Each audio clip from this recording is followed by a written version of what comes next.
Hey there. Welcome back to the Underground Gear Room. It has been...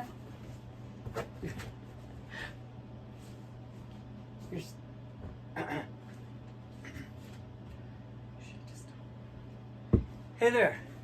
Welcome back to the Underground Gear Room. It has been a while. And it's been quite a while. On today's episode, we're going to do two parts. Part one, a brief look at changes to the gear room, because I'm always making changes and I love it. Brief look at the new pedal board layout, and then part two, we're going to take a look at my Tom Anderson Strat and some changes I've made, and we're going to take a look at some amps. So glad you're here. It is snowing and cold and rainy outside. It is nice and warm inside, thanks to the Mr. Buddy propane heater and my other HeatStorm electric heater. Yeah, let's take a quick look around the gear room. So here, the problem now is I cannot see what you're seeing, which is too bad. So here's the amps. Of course, in the middle there's the Bludotone Skyline, or High Plate Skyline, which is of course my favorite amp. The cabinet it's sitting on, again, that was a Dumble design cabinet that Brandon Montgomery builds, and it has a 90 watt Celestion Alnico, is it an Alnico Gold? I think it's an Alnico Gold, but it's the 90 watt Alnico. To the left is the other Bludotone amp, the Davy Knowles signature model, the DK30.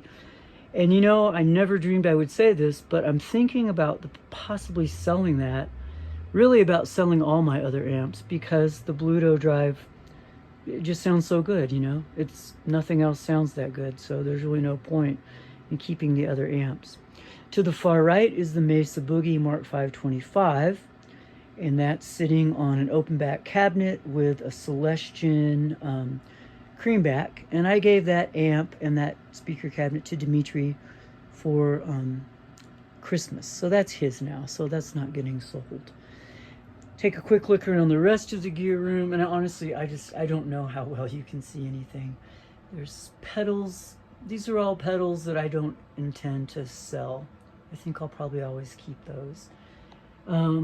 We had something interesting happen. So my brand new Tom Anderson, there were 3 of those Hercules wall hangers, and the Tom Anderson was hanging on that one, and so I was playing it one night and I put it back and I turned around and I heard a crash, and the gates didn't close on the wall hanger, and the Anderson fell straight down, hit the concrete rim, cracked, put a big gash in it, and I was like, just couldn't even deal with it. But I took it to my guitar tech, and it's fine. It does have a big gash in it, and I contacted Hercules, and they're actually going to send me for free a floor guitar stand where I can put 3 guitars on it. So anyway, I actually don't mind the gash. I think most guys that bought a brand new expensive custom-made guitar would die if, you know, like a couple weeks later it fell and got a gash on it. But I honestly don't care. You know, that's part of guitars just aging naturally. And then back here is, I got another Jimi Hendrix poster.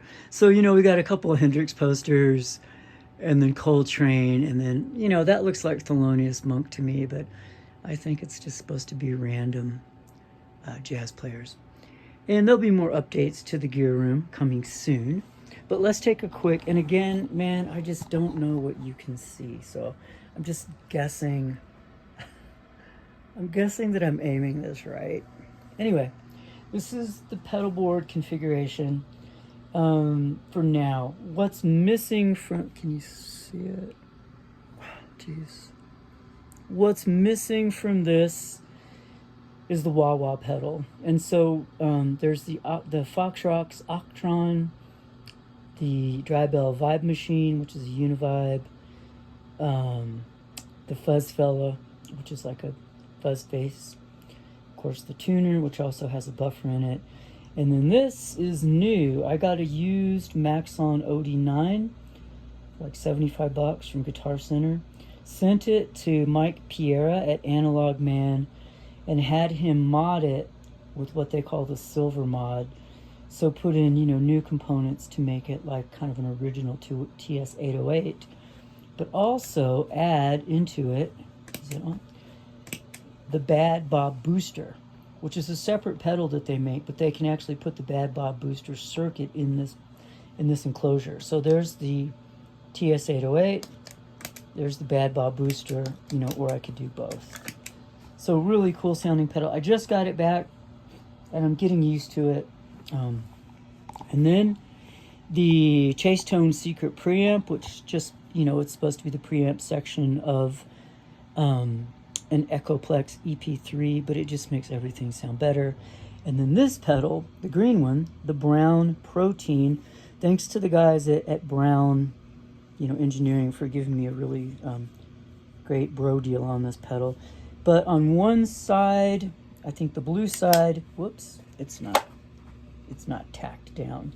That is supposed to be like a clone of the Blues Breaker pedal that I guess John Mayer used on one of his amps, one of his albums. And then the blue side, a green side, is supposed to be a Noble's OD1, which I guess is a pedal made famous by maybe somebody named Tim Pierce, like for Nashville players, and it's like supposed to be kind of a secret weapon that all these studio musicians know about. But you know, I heard on that pedal show, Dan and Mick were doing an episode on some, you know, like 2-in-1 pedals, the Protein, and then I think the Gladio and some others. And man, I just, not that I needed a new pedal, but I just thought this thing sounded amazing. And then when they said they'd give me a really good deal on it, I just couldn't say no. And it, man, I love it. I actually took a bunch. You can see the Klon KTR is gone. The Analog Man King of Tone is gone. The BK Butler Tube Driver is gone. This thing just sounds so good. I could actually probably get rid of those two and just have that. It's that good. So anyway, there we go. Now, let me put this back. Did that, I don't know, could you even see? So anyway, so what we're gonna do now is I'm gonna sign off and I'm gonna do part 2, which is about the new Tom Anderson guitar. And I'm gonna play it and have some fun. Cool. All right, everybody, have a great day. Adios.